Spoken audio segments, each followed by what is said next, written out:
Hey everybody, it's Catherine. This is take 2 on a video I did earlier on self-abandonment because it didn't record because I was out thinking and walking and recording, or I thought I was recording and it wasn't. But this is top of mind for me right now, and it may be for you too. This is something that's been coming up with some clients. This is something that's been coming up on my podcast comments and my YouTube channel comments.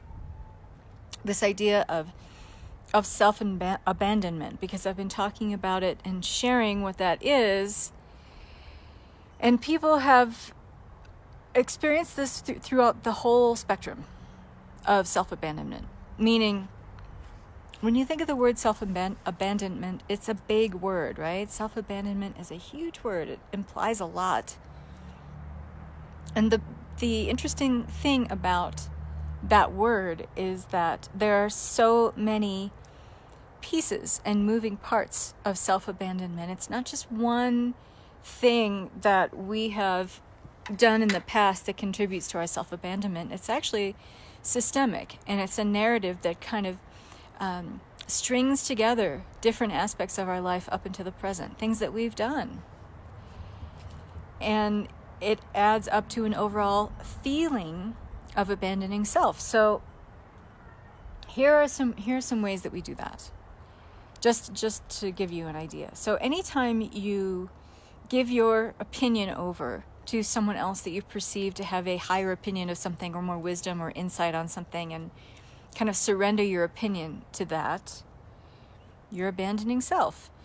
If you are not being very good with your boundaries, you're not being a very good steward of your own energies, and saying no or yes to things that you'd rather be saying the opposite to, you're abandoning self.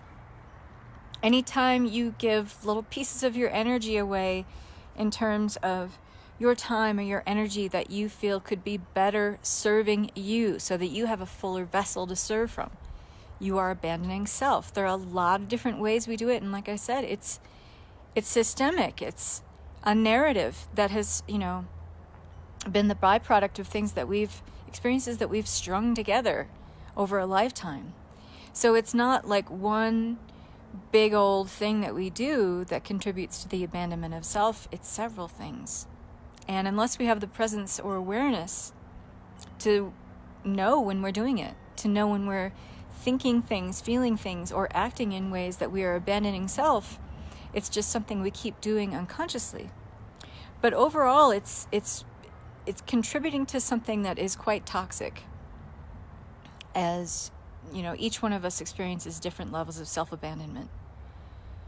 We are surrendering or letting go of or giving our power over to an energy that siphons off our individuated consciousness over time, that is an expression of source. If you think about who we are as an ideal, as human beings, our ideal is that we each have our individuated consciousness, meaning we are all unique, but every single one of us is an expression, a projection of divine source mind, universal field of intelligence, whatever you want to call it.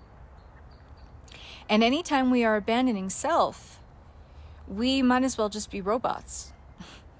Sorry, not sorry. That sounds a little harsh, but it's true. If we're not in control of that individuated consciousness that is you, that is me, and every single person that we know, if we're giving away parts of that, selling it off piece by piece because we don't think it's important to own our own expression of who we are, this is a problem for humanity. This is why we're so disconnected from self, and it's why we're disconnected from nature and the planet we live on. So when I say the word self-abandonment, it's huge because it encompasses all these things that I'm talking about. And the way we contribute to that process, it's small. It's the little things that we do every way when we just give away a part of ourselves that we don't really want to. Hi, Darlene. Thanks for being here. And the worst part is, most of the time, because 95 to 99% of our, daily life is unconscious, is operating from the subconscious. We don't even realize we're doing it. So I want to invite you to be more present and awake and aware with what you're thinking, with what you're feeling, and how you're acting, where you're giving away that part of you that is your individuated consciousness, your highest expression of who you are, your ideal of who you are as an extension of divine source energy here on earth. This might sound woo-woo to you, but I guarantee you, as we move on this timeline, this progression of humanity's evolution, this stuff is going to sound a lot less woo-woo to you and a lot more real.